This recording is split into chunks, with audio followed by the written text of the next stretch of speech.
ಇಲಹೊಂಗಲ ತಾಲೂಕಿನ ಯರಡಾಲ ಗ್ರಾಮದ ಗ್ರಾಮದೇವಿ ದೇವಸ್ಥಾನದ ಜಾತ್ರೆಗೆ ಬುಧವಾರ ಅದ್ದೂರಿಯಾಗಿ ಚಾಲನೆಯನ್ನು ನೀಡಲಾಯಿತು.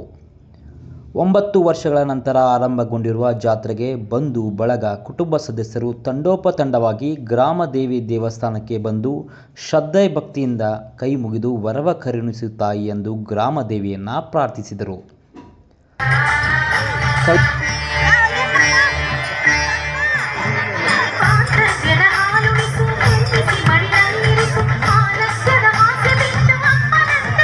ತಳಿರು ತೋರಣ, ವಿದ್ಯುತ್ ದೀಪಾಲಂಕಾರಗಳಿಂದ ಕಂಗೊಳಿಸುತ್ತಿರುವ ದೇವಸ್ಥಾನ ಗ್ರಾಮದ ಬೀದಿಗಳಲ್ಲಿ ಹಬ್ಬದ ವಾತಾವರಣ ಮನೆ ಮಾಡಿದೆ.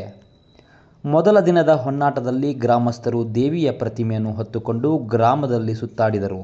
ದೇವಿ ಪ್ರತಿಮೆ ಸಂಚರಿಸಿದ ಮಾರ್ಗದಲ್ಲಿ ರಂಗೋಲಿ ಬಿಡಿಸಿ ನೀರು ಹಾಕಿ ಭಕ್ತಿಯಿಂದ ದೇವಿ ಪ್ರತಿಮೆಯನ್ನು ಸ್ವಾಗತಿಸಲಾಯಿತು. ಗ್ರಾಮದೆಲ್ಲೆಡೆ ಭಕ್ತಿ ಭಾವದ ಪರಾಕಾಷ್ಠೆ ತುಂಬಿತ್ತು. ಉದೋ ಉದೋ ಯಲ್ಲಮ್ಮ ತಾಯಿ ಉದೋ ಉದೋ ಎಂದು ಭಕ್ತಿಯಿಂದ ಭಂಡಾರ ಎರಚಿ ಜಯ ಘೋಷಣೆಯನ್ನು ಮೊಳಗಿಸಿದರು.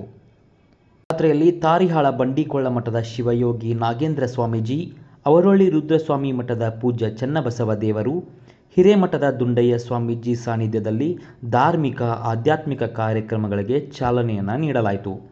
ಜಾತ್ರಾ ಮಹೋತ್ಸವ ಕಮಿಟಿ ಅಧ್ಯಕ್ಷ ಚಂದ್ರಗೌಡ ಪಾಟೀಲ್ ಅಧ್ಯಕ್ಷತೆಯನ್ನು ವಹಿಸಿದರು.